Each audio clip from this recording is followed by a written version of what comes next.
তাদেরকেও সাহায্য বন্যাতে আপনারা বসে আপনারা বসে যান।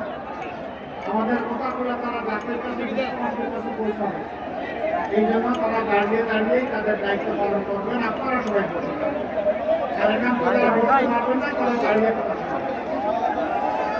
আপনারা কেমন আছেন সবাই? আলহামদুলিল্লাহ।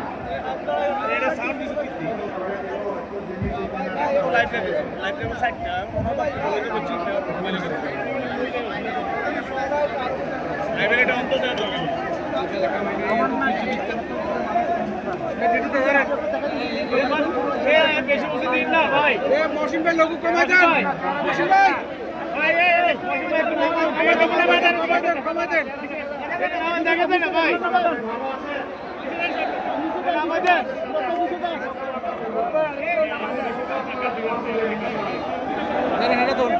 লাইভ শুনলে না ধরুন এটা চাপ লাগে।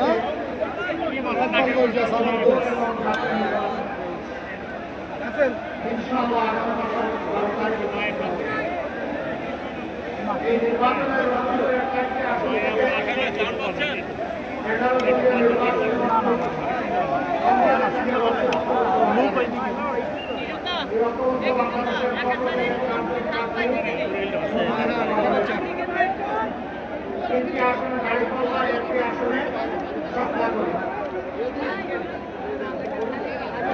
লক্ষ্মীবাসী এমন একটি ময়লা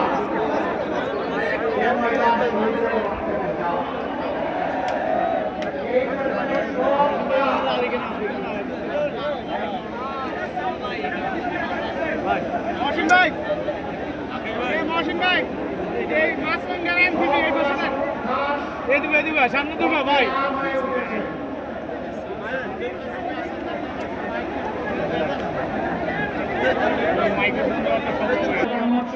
এখন টিভি আর এখন টিভি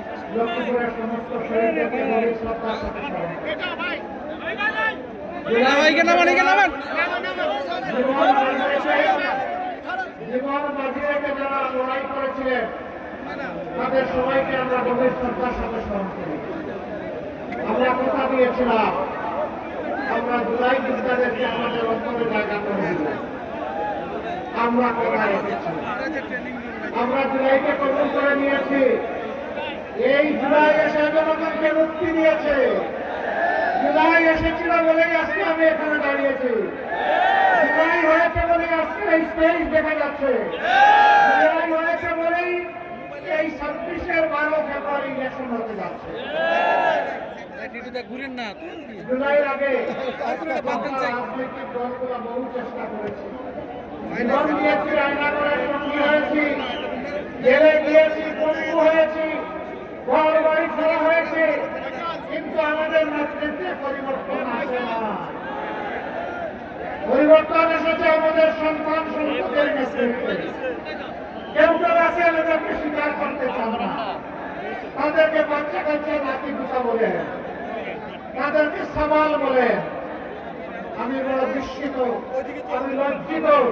যাদের কারণে জেল থেকে মুক্তি, যাদের কারণে অনেকের দেশে ফিরে আসা, যাদের কারণে নির্বাচনের কথা বলা, যাদের কারণে দেশ শাসনের কেউ কেউ কারো কারো স্বপ্ন দেখা, তারা তাদেরকে অস্বীকার করছে। লজ্জা, লজ্জা, এটা মেনে নেওয়া যায় না। যে উপকারের উপকার স্বীকার করে না, যে কৃতজ্ঞতা প্রকাশ করে না, সে ভালো মানুষ হতে পারে। দেশবাসী রাজনীতির পুরোনো বন্দোবস্তে দেখেছে, 54 বৎসর দেখেছে, সেই বন্দোবস্ত ফেসিবাদ তৈরি করেছে, মানুষের অধিকার হরণ করেছে, দুর্নীতির স্বর্গরাজ্যে পরিণত করেছে, চাঁদাবাজিতে জনগণকে অতিষ্ঠ করেছে, জনগণের কিনা অস্ত্র দিয়ে জনগণের মুখে গুলি ছুড়েছে। সেই রাজনীতি আমার মা বোনকে ইজ্জত হরণ করেছে। ওই রাজনীতি আবার ফিরে আসুক আপনারা চান? ব্যাংক ডাকাতি করে জনগণের টাকা লুট করে বিদেশে পাচার করা হয়েছে। আপনারা সেই বাংলাদেশ আবার চান? আপনারা পরিবর্তন চান? পরিবর্তন চাইলে ওই যে লেখা পরিবর্তনের জন্য জনগণকে কি বলতে হবে? সেই প্রথম কোনটাতে মারতে হবে? হা উঠে সিল মারতে হবে। আপনারা সবাই হা উঠে সিল মারবেন। আপনারা মারলেই হা উঠ পাস হয়ে যাবে। প্রত্যেকটা মানুষকে হা উঠে আমরা বিশ্বাস করি বাংলাদেশের মানুষ এখন পরিবর্তন চায়। সেই পরিবর্তনের জন্য আমরা ঐক্যবদ্ধ হয়েছি। আমরা কথা দিচ্ছি জনগণের আস্থা যদি আমাদের আমরা জুলাই বিপ্লবের পরে আমরা বলেছিলাম আমরা কারোর প্রতি আমরা নেই নাই। আমরা বলেছিলাম আমাদের দলের মধ্যে চাঁদাবাজ নয়, আমরা চাঁদাবাজি করি নাই। আমরা বলেছিলাম আমরা দুর্নীতি করি না, দুর্নীতিকে আমরা ঘৃণা করি, দুর্নীতির সাথে আমাদের কোন সম্পর্ক নাই। আমরা বলেছিলাম মজবুতি আছি, কিন্তু মামলাবাজি করবো না, মামলা দিয়ে মামলা বাণিজ্য করবো না, মামলা দিয়ে নিরীহ মানুষকে হয়রান করবো না। আমরা কথা রেখেছি। আমরা এবার কথা দিচ্ছি জনগণ যদি তাদের পবিত্র মূল্যবান ভোট দিয়ে এই ভোটকে এই ঐক্যকে নির্বাচিত করে আমরা কোথায় রাখবো? আমরা কি রাখবো? প্রথমত আমরা জাতিকে আর বিভক্ত হতে যাব না। আমরা পুরানা কাশুন্দি নিয়ে কামড়া কামড়ি করবো না। আমরা পিছনের দিকে দৌড়াবো না। আমরা জীবনের স্বপ্নের অগ্রগামী বাংলাদেশ দেখতে চাই। যুবকরা, আমরা তোমাদের হাতে বেকার ভাতা তুলে দেব। তোমরা বেকার ভাতা পাওয়ার জন্য কোনো দাবি জানো নাই। আমরা বেকার ভাতা দিয়ে তোমাদেরকে অপমানিত করতে চাই না। আমরা তোমাদের হাতগুলোকে যোগ্য কারিগরের হাত হিসাবে গড়ে তুলব ইনশাআল্লাহ।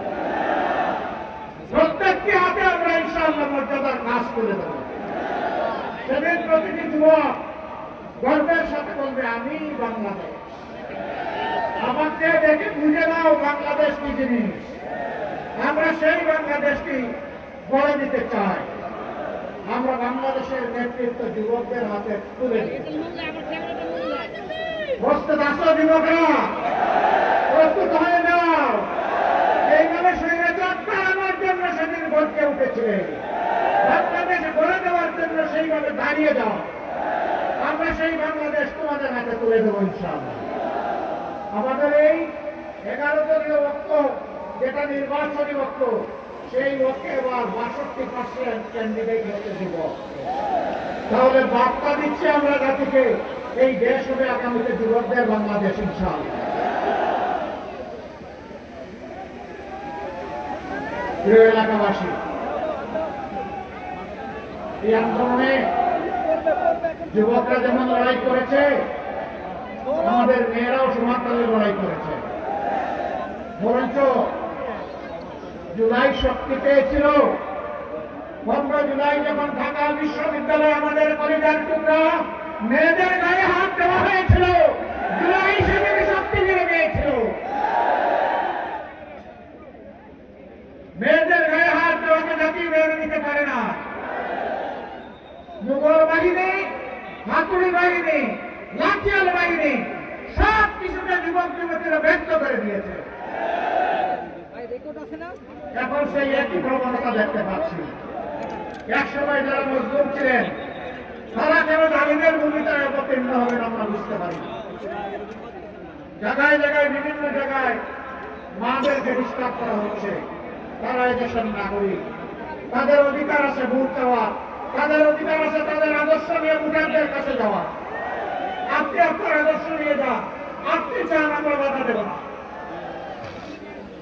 আপনারা একদিকে বলছেন মায়েদের হাতে আপনারা দিবেন ফ্যামিলি কার্ড, আরেকদিকে সেই মায়ের গায়েই দিচ্ছেন আপনার হাত। আপনারা মায়েদেরকে কিভাবে দেখবেন এখন বোঝা যাচ্ছে। মর্নিং সলতারে সকালের সূর্য থেকে বোঝা যায় সারাদিন কেমন যাবে। ভোটের আগের আলোর থেকে বোঝা যায় কেউ নির্বাচিত হলে আগামীটা কেমন হবে। মনে রাখবেন, সেদিন যেমন ঢাকা বিশ্ববিদ্যালয়ে আমাদের মেয়েদের গায়ে হাত দেওয়াকে জাতি ক্ষমা করে নাই, গড়তে উঠেছিল, বসে উঠেছিল। আজকেও মেয়েদের গায়ে হাত দিচ্ছেন নিজেদের কবর রচনা করবো। আমরা অনুরোধ করব, মেয়েদের গায়ে হাত দিবেন না, মেয়েদেরকে অপমান করবেন না, কারণ আপনার মা আছেন। আপনার মাকে সম্মান করুন, তাহলে আপনি সারা দেশের মাদেরকে সম্মান করতে পারবেন। আর যে নিজের মাকে সম্মান করতে জানে না, এদেশের একজন নারীও তার কাছ থেকে সম্মান আশা করে না। আপনারা দেখেছেন মাথা গরম হওয়ার কারণ আছে। এখন নারীরা তাদের নিরাপত্তার জন্য এই যুগকে দাড়িপাল্লা মার্কাকে তারা বেছে নিতে চায়।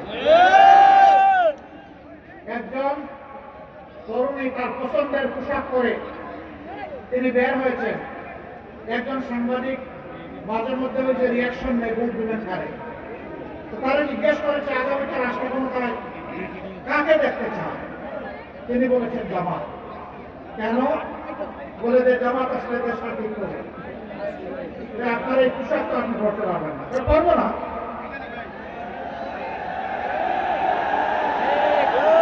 বলে যে এই পোশাক বদলাতে হবে, তো বদলাবো। এরপরে জিজ্ঞেস করেছে জামাতের কোন জিনিসটা আপনার ভালো লাগে, পছন্দ হয়। ওই জামাত, ওরাটাই আমার ভালো লাগে। এগুলা দেখার পরে মাথা ঠিক থাকবে, ঠিক রাখতে হবে। যদি গণতন্ত্রে বিশ্বাস করে থাকেন, তাহলে অন্যের মতামতকে প্রাধান্য অবশ্যই দিতে হবে। আমরা মাদেরকে বলবো, আপনার যাকে পছন্দ আপনি তাকে ভোট দিবেন, কিন্তু কোন জালিম যদি আপনার দিকে চোখ তুলে থাকায় সাথে সাথে বলবেন 12 তারিখ আমি যাবো, তুমি পারলে ঠেকাই। যে মায়েরা শরীর পুষ্পা গান্ধীর মতো সন্তান জন্ম দেয়, আপনার মাদের মতো সন্তান জন্ম দেয়, আবু সাইদের মতো সন্তান জন্ম দেয়, সেই মায়েরা আল্লাহ ছাড়া কাউকে পাত্তাই দেয়।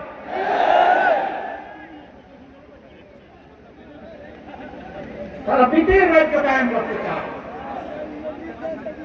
সম্মানিত ভাইরা, ভয়কে যে জাতি ইতিমধ্যে জয় করে ফেলেছে, এই জাতিকে হিসাব করে কথা বলবে। যদি সত্যি গণতন্ত্রের প্রতি আস্থা থাকে, তাহলে নিজের কাজ নিজে করুন, অন্যটা তাকে করতে দিন।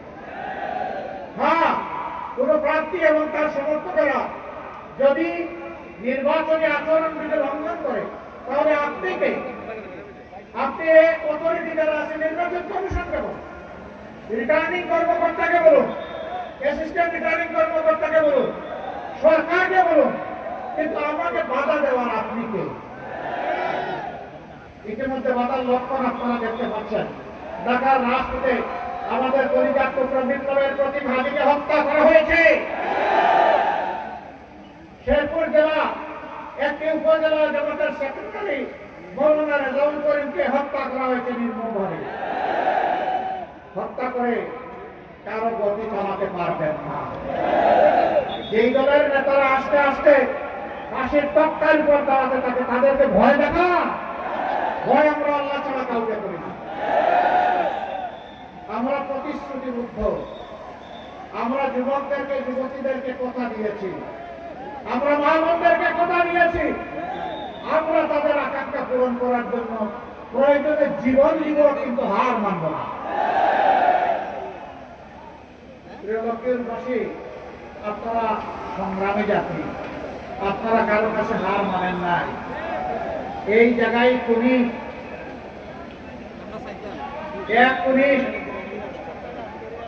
আমার লজ্জা হয় তার কথা বলতে, জেলে তার সাথে আমার একবার দেখা হয়েছিল, এরপরে আর আমি দেখা করতে চাইনি। আমার ভাই ডাক্তার ফয়েজ আহমদকে তার বাসার 3 তলার ছাদে নিয়ে সেখানে শারীরিক নির্যাতন করে জীবন্ত দেবতা নিচে ফেলে দিয়েছিলেন। তিনি কার ক্ষতি করেছিলেন? তিনি তো গরিবের বন্ধু ছিলেন, তিনি তো গরিবের ডাক্তার ছিলেন, তিনি তো অসহায় মানুষের অভিভাবক ছিলেন। তার উপরে এই অত্যাচার। এটা শুধু লক্ষ্মীপুরে নয়, সারা দেশে হয়। আমরা এই পরিবেশ আর আসতে দিব না ইনশাআল্লাহ। দেশবাসী এখন একাত্তা, চারিদিকে এখন জোয়ার শুরু হয়েছে মুক্তির পক্ষে, 13 তারিখ থেকে নতুন বাংলাদেশ দেখার পক্ষে। মহান আল্লাহর দরবারে আমরা কাতর কণ্ঠে আরজ করি, হে আল্লাহ, তুমি সেই বাংলাদেশটা আমাদেরকে দান করো। লক্ষ্মীপুর অনন্য একটা দিক থেকে, এই লক্ষ্মীপুরে বহু বড় বড় খ্যাতনামা জাতির বিশিষ্ট রাহবার আলিমদের জন্ম হয়েছে এই লক্ষ্মীপুরে। অনেক জাতীয় নেতাদের জন্ম হয়েছে এই লক্ষ্মীপুরে। আমরা ইসলামের জন্য কথা বলি, অনেকের ভালো লাগে না, কারো ভালো লাগুক না লাগুক আমরা বলতেই থাকি। জামাতে ইসলামী, তাবলিগি জামাত, কওমি মাদ্রাসা, আলিয়া মাদ্রাসা সব মিলেই আমাদের এক আল্লাহ, সব মিলেই আমাদের এক নবী। সবাই আমরা সাহাবায়ে কেরামের অনুসারী, সবাই মিলেই আমরা এক আল্লাহর উপর ঈমান এনেছি। এখান থেকে কেউ আমাদেরকে ফলাতে পারবে না। আমাদের দাওয়াত স্পষ্ট, আমরা আল্লাহর গোলামি ছাড়া কারো গোলামি মানি না, মানবো না। কোনো আধিপত্যবাদ মানবো না, কারো চোখ রাঙানি মানবো না। বিদেশে বন্ধু থাকবে কিন্তু প্রভু মেনে নেব। লক্ষ্মীপুরবাসী জাতীয় জীবনের যে সমস্যাগুলো আছে ইনশাআল্লাহ সমাধান হবে। ভয় দেখানো হয়, জামাত ক্ষমতায় আসলে কওমি মাদ্রাসা থেকে যারা পাশ করে বের হয়েছেন তাদেরকে মসজিদ এবং মেহরাব থেকে বিদায় করে দেওয়া হবে। এরা মিথ্যাবাদী, এরা মিথ্যাবাদী। কওমি মাদ্রাসা বন্ধ করে দেওয়া হবে। আমি আল্লাহকে সাক্ষী রেখে আপনাদেরকে সাক্ষী রেখে বলছি, কওমি মাদ্রাসা আমাদের পরিচয়, কওমি মাদ্রাসা আমাদের হৃদয়।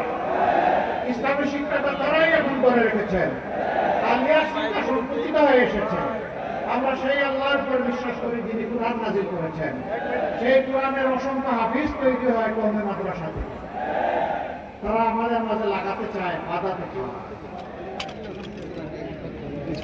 আমরা সবাই আমরা কারো অস্পষ্টতে পা দেব না। মাদের ব্যাপারে বলা হচ্ছে এরা কোথায় গেলে ঘরে বন্দি করে রেখে দেবে। আমার মা ছিলেন, এখন নাই। আমার স্ত্রী আছে, আমার মেয়েরা আছে, আমার মতো আমাদের সবার আছে, এই সকলের আছে। তারা কি করে বন্দি? তারা জীবনের বাস্তব প্রয়োজনে অন্য 10 জন মহিলা যেমন চলাচল করে কাজ করে তারা থাকে। অনেকে গুরুত্বপূর্ণ পেশাগত দায়িত্ব পালন করেন, রাষ্ট্রের উন্নয়নে অবদান রাখেন, কর্মকাণ্ডে অবদান রাখেন, কিন্তু তাদের দুইটা জিনিসের অভাব। কর্মস্থলে, গৃহে, চলাচলে তাদের কোনো নিরাপত্তা নাই, তাদের কোনো ইজ্জত নাই। আমরা কথা দিচ্ছি ইনশাআল্লাহ, আল্লাহ আমাদেরকে সুযোগ দিলে দেশ চালানো, আমরা তাদেরকে সম্মান এবং নিরাপত্তা দুটোই নিশ্চিত করবো ইনশাআল্লাহ। মায়েরা তাদের যোগ্যতা অনুযায়ী কাজ করবেন।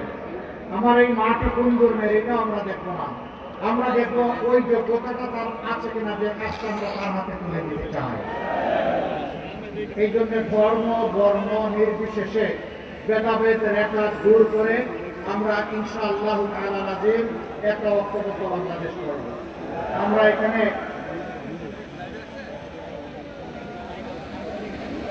এখানে কোনো বেশকম করবো না। এক ভাই লিখ দিয়েছেন লক্ষ্মীপুরে ধর্মীয় ব্যাপারে কথা বলা সমস্যা। কে বললো? আপনার নবী করিম সাল্লাল্লাহু আলাইহি ওয়াসাল্লাম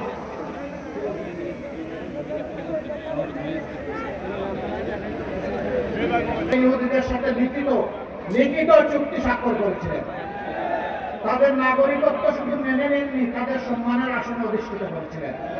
যতদিন পর্যন্ত এই চুক্তি তারা মেনে চলেছে তারা সম্মান লাভ করেছে। যখন তারা বিশ্বাস ভঙ্গ করেছে তখন তারা শাস্তি পেয়েছে। বাংলাদেশে আমরা একটা সহনশীল পরিবারে যুদ্ধ করে পরিসরে আমরা বসবাস করে আসছি। মাঝে মাঝে ভূতুম পেঁচা এসে আমাদের বাগানের ফুল এলোমেলো করে দিতে চায়। আমরা কথা দিচ্ছি সকল ধর্মের বর্ণের মানুষকে আমরা বুঝে নিয়েই চলবো ইনশাআল্লাহ। কাউকে আমরা ফেলে দেব না। সবার যথাযথ মর্যাদা নিশ্চিত করা হবে। সকল ধর্মের ধর্মীয় অনুষ্ঠান পালন তাদের জন্য নিরাপদ করা হবে। কেউ এখানে হাত দেওয়ার চোখ তুলে তাকানোর সুযোগ পাবে না। মুসলমানরা মুসলমানদের উপাসনা করবে, অন্য ধর্মের লোকেরা তাদের উপাসনা করবে। তাদের উপাসনায় বাধা দেওয়ার একটি কারণে আমরা অতীতে যা হয়েছে, এই কাজ যারা করেছে তাদের কোনো বিচার হয় নাই। আমরা কথা দিচ্ছি এদেরকে বিচারের আওতায় আনা হবে। দোষ দেওয়া হয়েছে আমাদের উপর। এরা চুরাই পথের অন্ধকার গলির নায়ক, নিজেরা অপকর্ম করে আমাদের ঘরে দিয়েছে। আজ আল্লাহ তাআলাকে সাক্ষী রেখে বলতে চাই আমরা নির্দোষ। আমরা এই অপকর্মের সাথে কখনো জড়িত ছিলাম না। আমরা তাদেরকে খুঁজে বের করে যারা ক্ষতিগ্রস্ত হয়েছে তাদের মুখ থেকেই তাদেরকে ডকুমেন্টেড করে বিচারের মুখোমুখি করবো ইনশাআল্লাহ। তখন আর কেউ এই দুঃসাহস দেখাবে না কোনো ধর্মীয় সম্প্রদায়ের উপর জুলুম করা। সম্মানিত ভাইরা, এই লক্ষ্মীপুরের অনেক সমস্যা দাবি দেওয়া চমৎকার ভাবে আপনাদের প্রিয় মানুষ লক্ষ্মীপুর সদর থেকে যিনি এই জাতিকে নেতৃত্ব দিবেন, লক্ষ্মীপুরবাসীকে নেতৃত্ব দিবেন, তিনি বলে গিয়েছেন দাবি সবগুলো সম্ভব। আর একটা দাবি তিনি করেন নাই, সেটা আমি যোগ করে দিই। এশিয়ার বৃহত্তম মৎস্য প্রজনন কেন্দ্র ছিল এই লক্ষ্মীপুরে। লুটপাট দুর্নীতি করে এটাকে হত্যা করা হয়েছে। আমরা এটাকে জীবন দিব ইনশাআল্লাহ। বাকি যে দাবিগুলা করেছেন সব সম্মত, একটা একটা করে ইনশাআল্লাহ সব পূরণ হবে। তবে আপনাদের সাথে বসে আমরা ঠিক করব কোন দাবিটা আগে পূরণ হওয়া উচিত। যেটা আপনারা বলবেন সেটাই হবে। আপনাদের অর্থের পাই পাই হিসাব আপনাদের কাছে তুলে ধরা হবে। মেঘনা নদীর ভাগ নির্মাণ সম্পর্কে বলা হয়েছে মাঝের কাছে পেটের ভিতরে চলে যায়, নদীর পারে যায় না। আমরা নদীর পারে সেই ভাগে নিয়ে যাবো ইনশাআল্লাহ। কারণ পেটের ভিতরে ওভাবে ঢুকতে পারবে না। হ্যাঁ, ঢুকতে যারা সেখানে কাজ করবে সেই সমস্ত কর্মচারী কর্মকর্তারা তাদের ন্যায্য পাওয়া হবে। কেউ চুরি করতে পারবে না।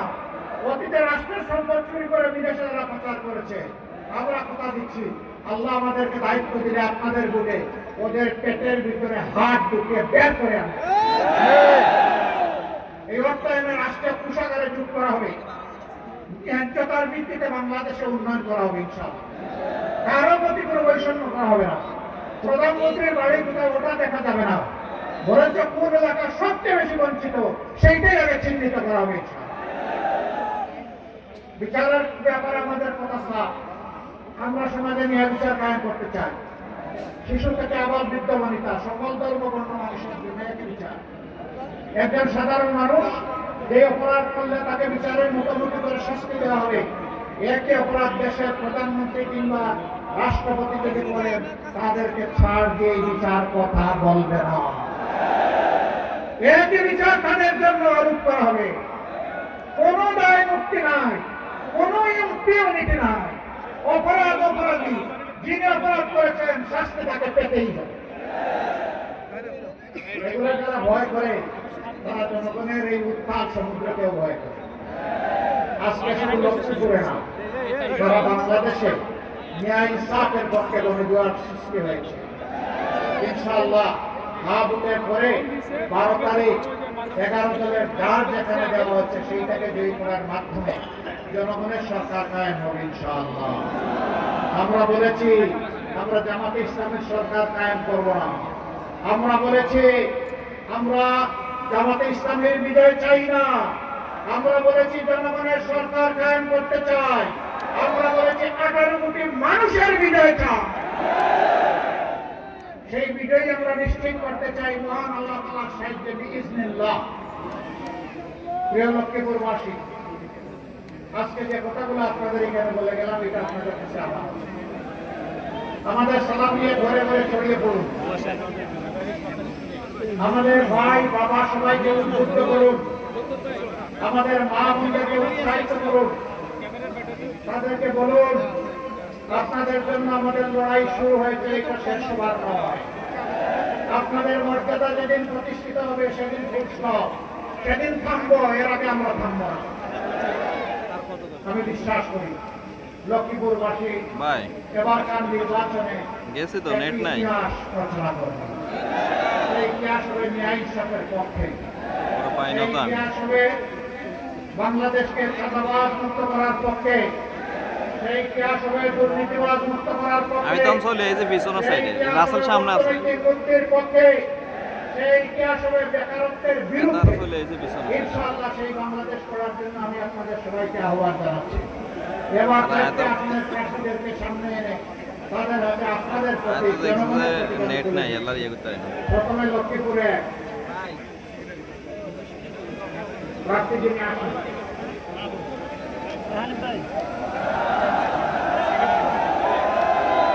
এখানে মাহবুব আলম, এনসিপির নেতা মাহবুব আলম আমাদের প্রার্থী।